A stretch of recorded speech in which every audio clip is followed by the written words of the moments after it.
Hi there, welcome to Fantasy Hub. I'm Mia, your storyteller.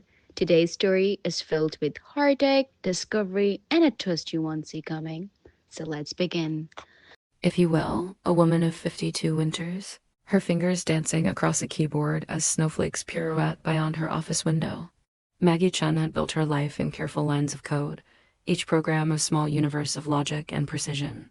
For 15 years, she had shared her mornings with Cameron, her evenings with Cameron, her dreams and disappointments with Cameron, until the day Cameron announced, with the casual cruelty that only long familiarity can breed, that she had found someone younger, someone more alive. The divorce papers arrived on a Tuesday. By Thursday, Maggie found herself wandering through the Christmas market downtown, drawn by lights that promised warmth in a season that had grown suddenly cold. The scent of cinnamon and pine filled the air, children's laughter echoing between.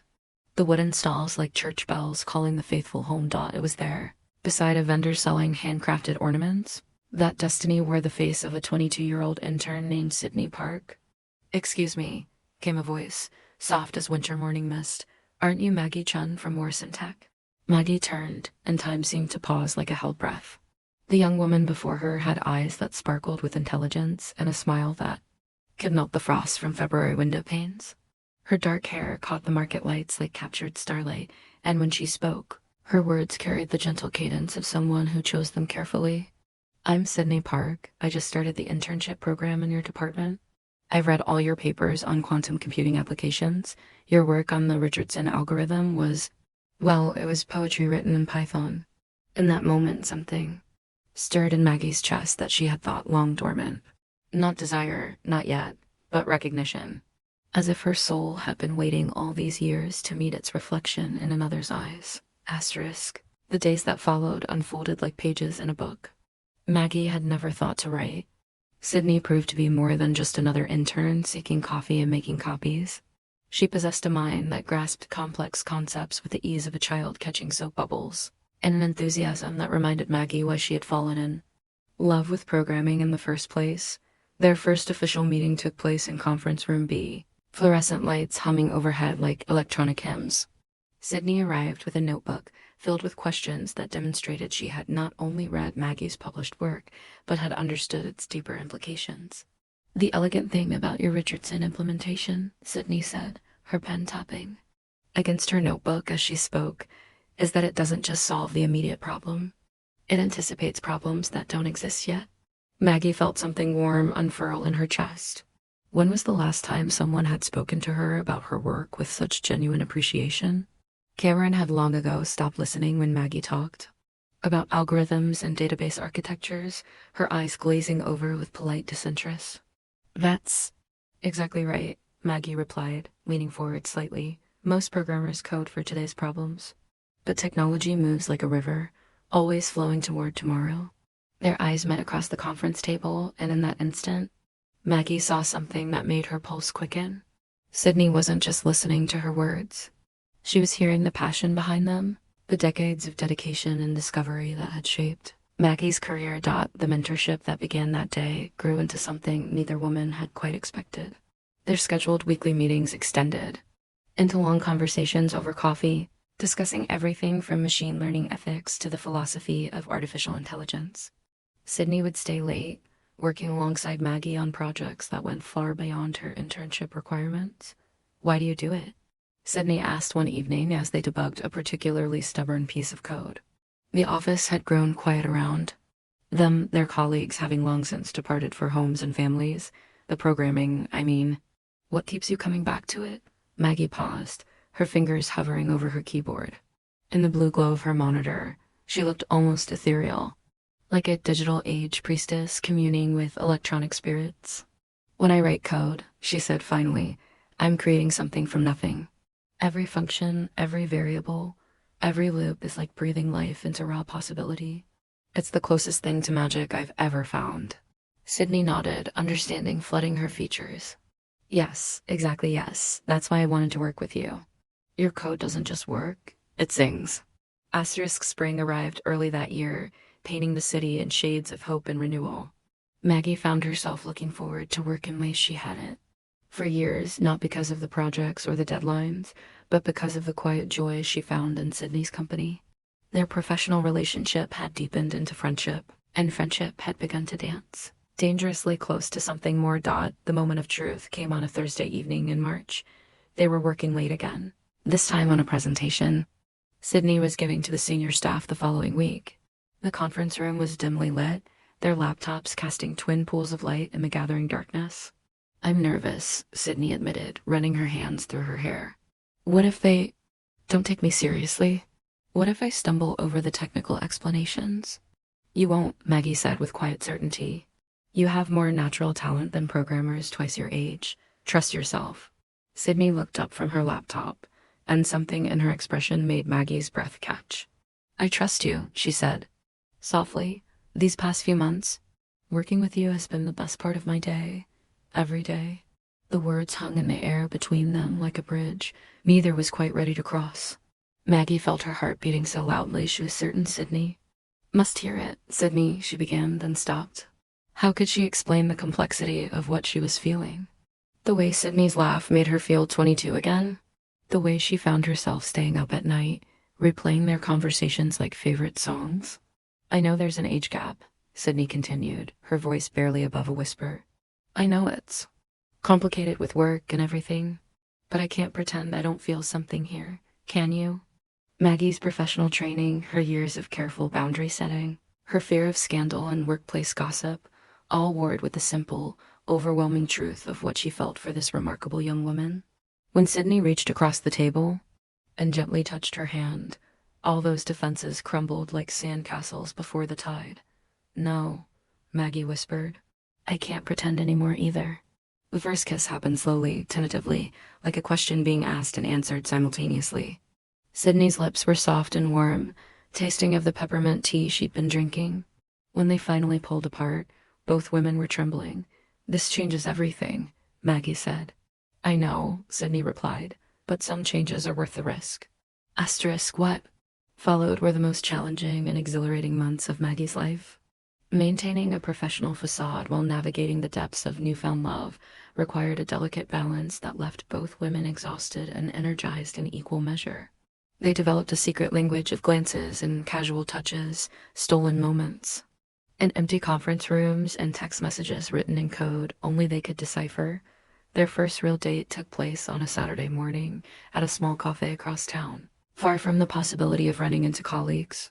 Sydney arrived wearing a sundress the color of summer sky, her hair catching the morning light as she navigated between the small tables.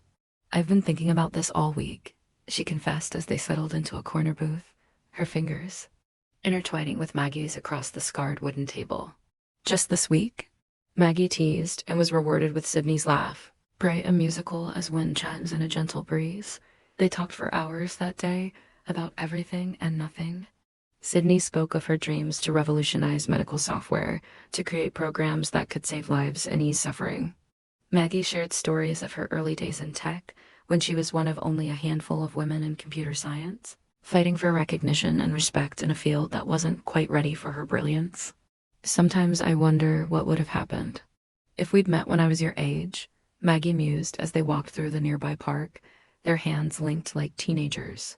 "We would have been perfect for each other then too," Sydney replied without hesitation. "But we met when we were supposed to meet, when you were ready to be seen for who you really are, and when I was old enough to recognize something extraordinary. When I found it." Their physical relationship unfolded with the same careful intensity as their emotional connection. The first time they made love in Maggie's apartment on a rain-soaked Sunday afternoon, it felt like coming home after a long journey. Sydney moved with an intuitive grace that took Maggie's breath away, reading her body's responses like code she had been born to understand. "You're beautiful," Sydney whispered against Maggie's throat as afternoon light filtered through rain-streaked windows. Every line, every curve, every silvered hair. "You're absolutely beautiful." Maggie had spent months feeling invisible, discarded, past her prime. In Sydney's arms, she rediscovered herself as a woman worthy of desire and devotion. That night, Maggie sat in her apartment, staring at her laptop screen, a resignation letter half written in the stark white document window. She had spent hours crafting the perfect wording, something that would protect Sydney while taking full responsibility for their relationship. She would claim sole culpability, portray Sydney as an innocent victim of her inappropriate advances, and hope that her sacrifice would be enough to save the younger woman's career. But every time she tried to type the final paragraph, her fingers froze on the keyboard. Resigning wouldn't just end her career at Morrison Tech. It would effectively end her career in technology. Cameron would make sure the story followed her wherever she went, a scarlet letter written in code and corporate. Gossip. Her phone buzzed with a text from Sydney. "We need to talk.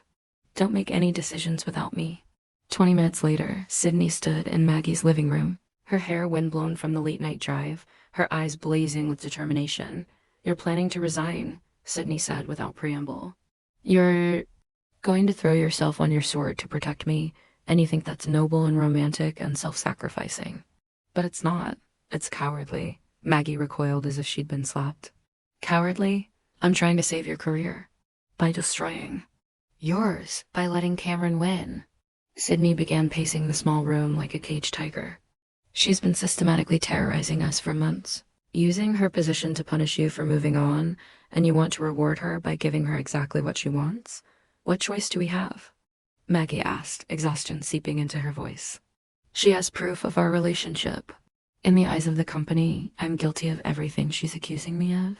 Sydney stopped pacing and turned to face her, something fierce and beautiful burning in her expression. "We have more choices than you think. I've been doing some research of my own." She pulled out her phone and began scrolling through what appeared to be financial records and internal company documents. "Cameron's been busy since she arrived at Morrison Tech," Sydney continued, "but not just with us. She's been accessing files she has no business looking at, downloading proprietary software specifications, and having some very interesting lunch meetings with representatives from our biggest competitor."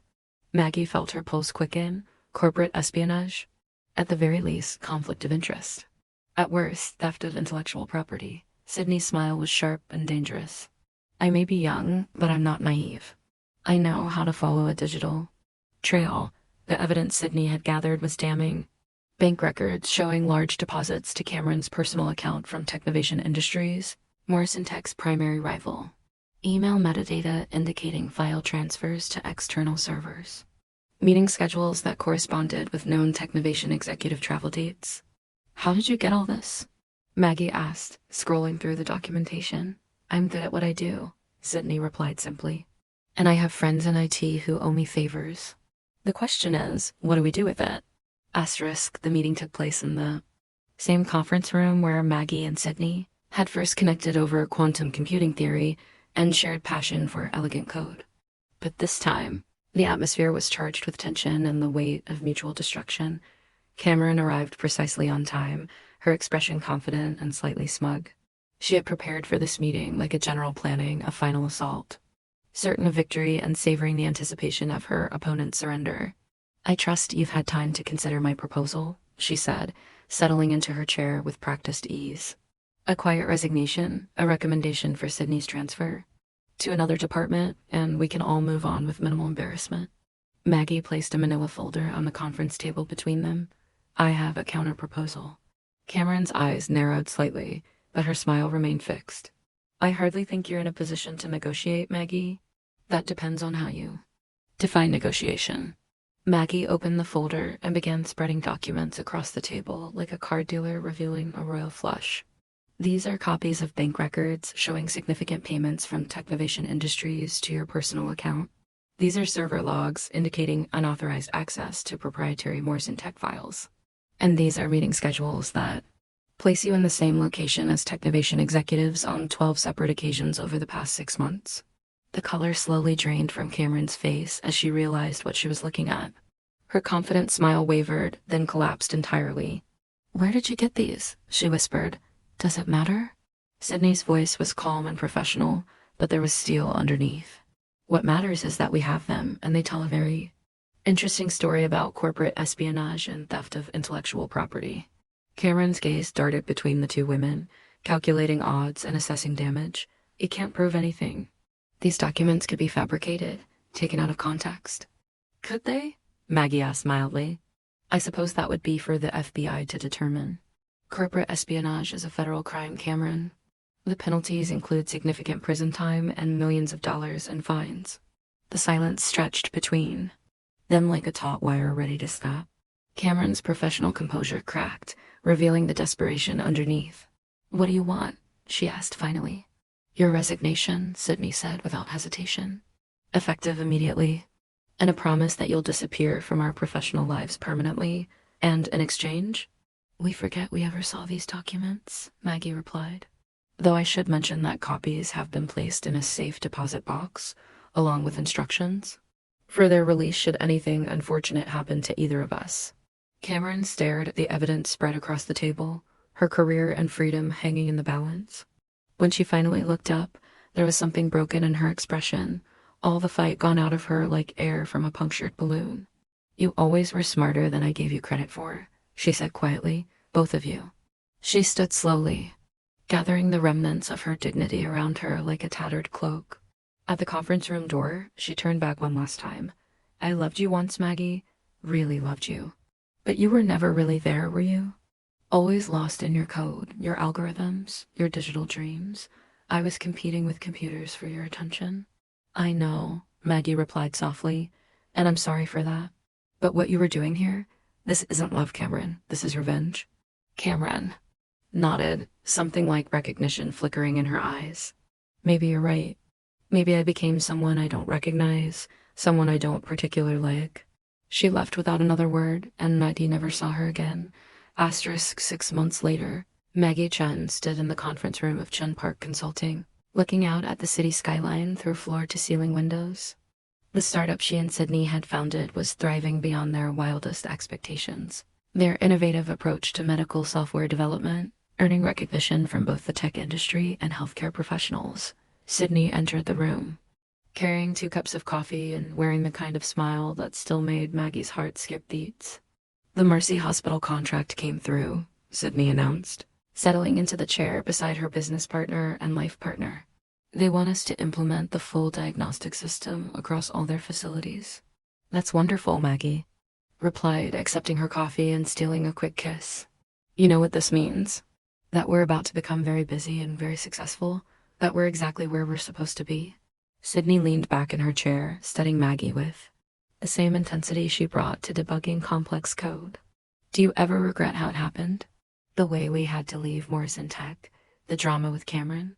Maggie considered the question seriously, as she considered all of Sydney's questions. It was one of the things she loved most about their relationship. The way Sydney challenged her to examine her assumptions and explore new possibilities. "No," she said finally. "I regret that people got hurt, that it was messy and complicated, but I don't regret us. I don't regret finding you, or falling in love with you, or building this life together." Sydney reached across the table and took her hand, their fingers intertwining with practiced ease. "Even with the age difference? Even with all the complications?" "Especially with the complications? Easy love isn't really love, Sydney. It's just convenience wearing love's clothing. Real love requires courage, requires choosing each other every day despite the obstacles and challenges." Through the conference room windows, the city pulsed with digital life, millions of people connected by invisible networks of data and electricity.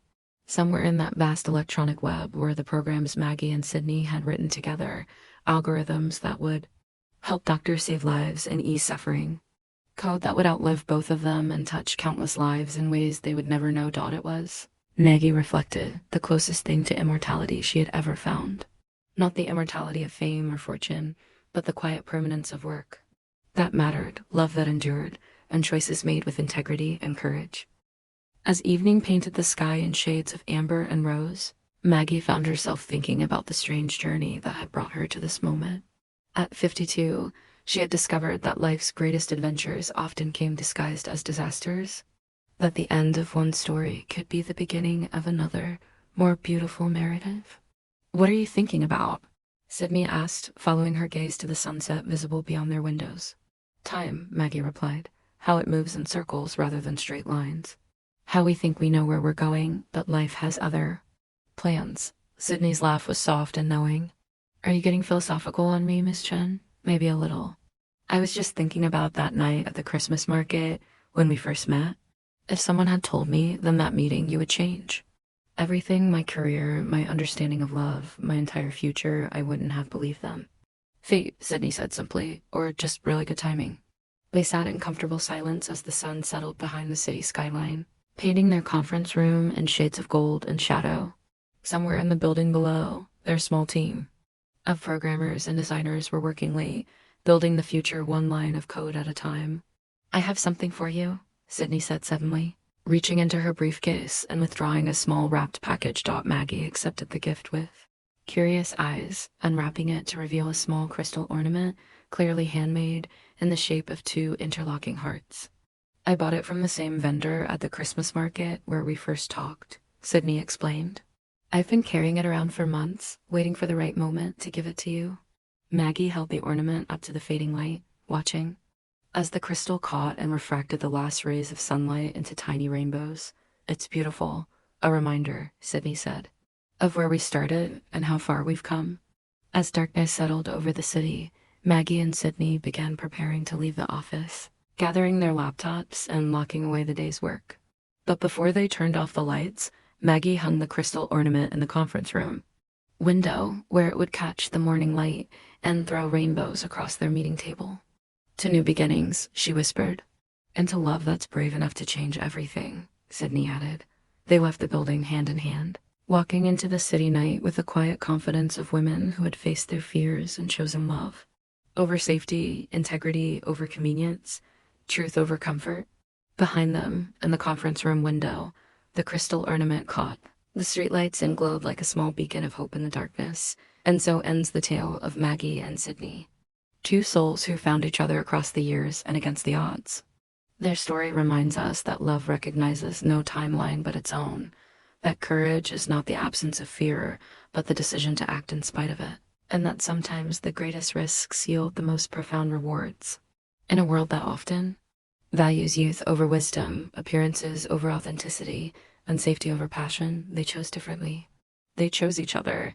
Perhaps that is the greatest wisdom of all, that the heart knows truths the mind cannot fathom, and that love, when it is real and deep and true, has the power to transform not just our present, but our understanding of what is possible in all the tomorrows yet to come.